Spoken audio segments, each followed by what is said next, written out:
안녕하세요. 4월 28일 날마다 주기로 큐티 가이드입니다. 함께 나눌 본문은 사무엘상 14장 16절부터 23절까지 말씀입니다. 먼저 같이 관찰을 살펴보도록 하겠습니다. 1번, 요나단의 전쟁에 하나님께서는 어떻게 참여하셨습니까? 오늘 보게 되면 블레셋과 이스라엘이 같이 전쟁을 하고 있는데 실제로 이 전쟁은 사람과 사람이 싸우는 전쟁이 아닙니다.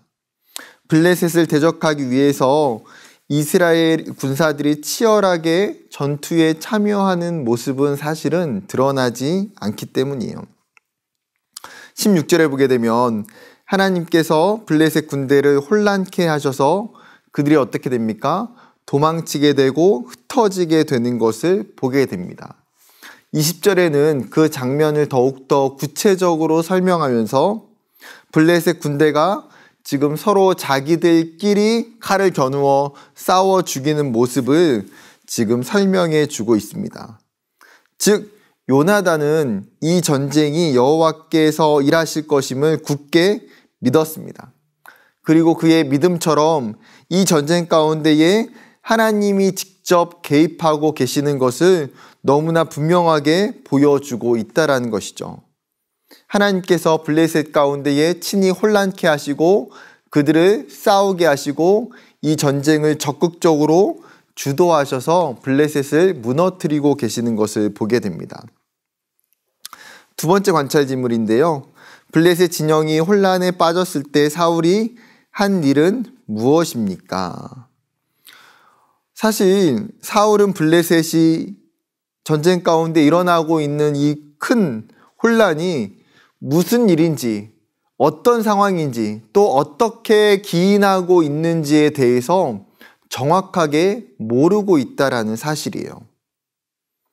그가 했던 첫 번째 일은 무엇입니까?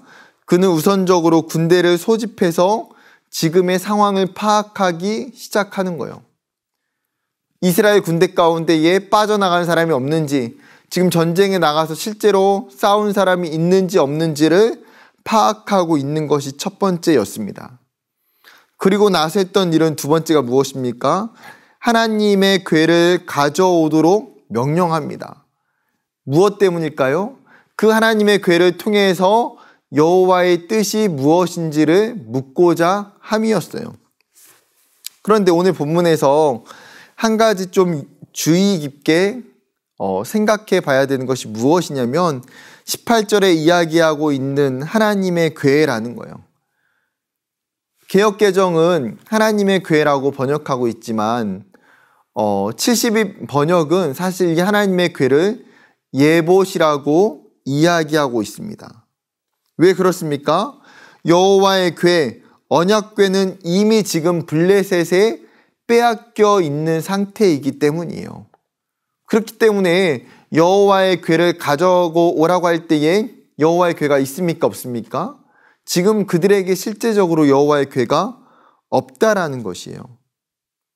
즉 뿐만 아니라 이스라엘 백성들이 오래전부터 하나님의 뜻을 묻는 용도로 사용했던 것 중에 하나가 제사장이 입었던 에봇이었습니다. 그 제사장의 에봇을 가지고 우림과 둠빔을 통해서 하나님의 뜻을 물었던 것을 성경에서 우리가 분명하게 알 수 있습니다. 즉 사울은 지금 그 에봇을 가지고 와서 하나님의 뜻을 묻고자 했던 것이죠. 그런데 이어지는 질문이 3번 질문입니다.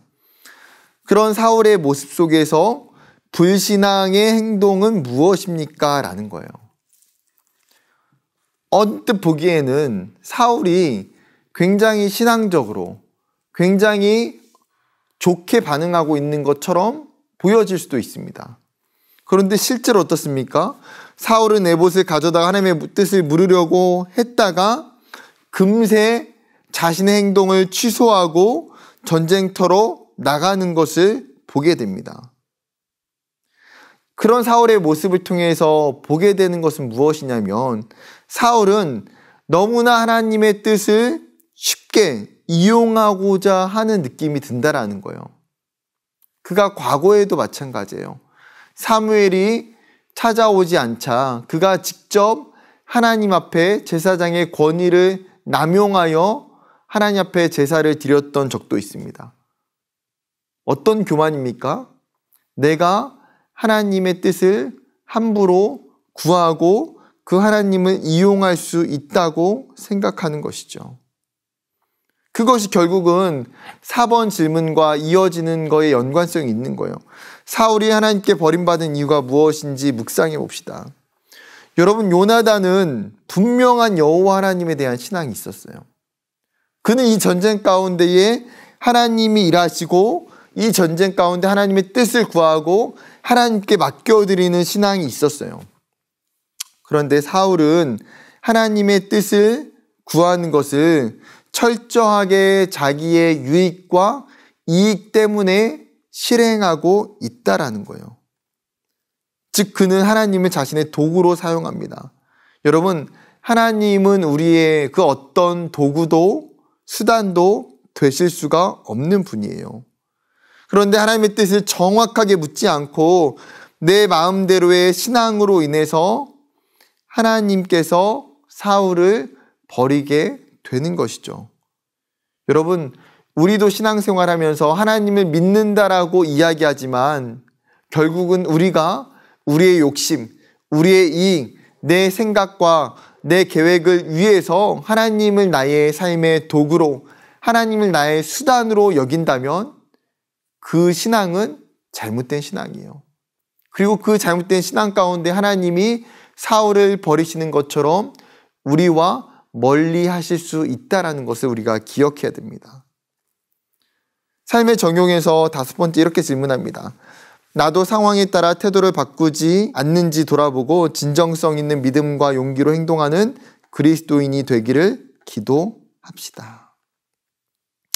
여러분, 우리가 그 사울의 모습을 바라보면서 우리는 정말 하나님의 뜻을 묻고 있느냐, 그리고 그 하나님의 뜻을 묻는 일이 우리에게 있어서 가장 우선되느냐, 먼저 되느냐라고 생각해 보아야 합니다.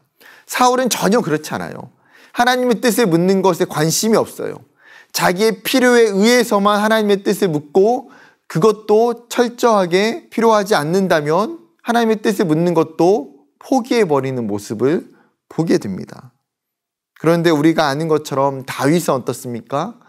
다윗은 철저하게 하나님의 뜻을 구하고 하나님의 뜻을 묻는 것이 가장 우선적인 사람이에요. 여러분, 그 안에 있는 하나님의 뜻과 하나님을 구하는 그 신앙의 진정성과 믿음은 어디에서 나오는 것입니까? 하루아침에 생겨나는 것이 아니라는 거예요. 그 믿음과 그 용기는 오랜 시간 믿음의 습관을 통해서 생겨나는 것임을 우리가 기억해야 됩니다. 하루아침이 아니라 매일매일마다 말씀을 통해서 또 기도를 통해서 하나님의 뜻이 어디에 있는지, 그리고 그 하나님의 뜻을 구하고자 하는 마음과 태도가 우리에게 생겨나게 되기를 다시 한번 주님의 이름으로 축복합니다. 감사합니다.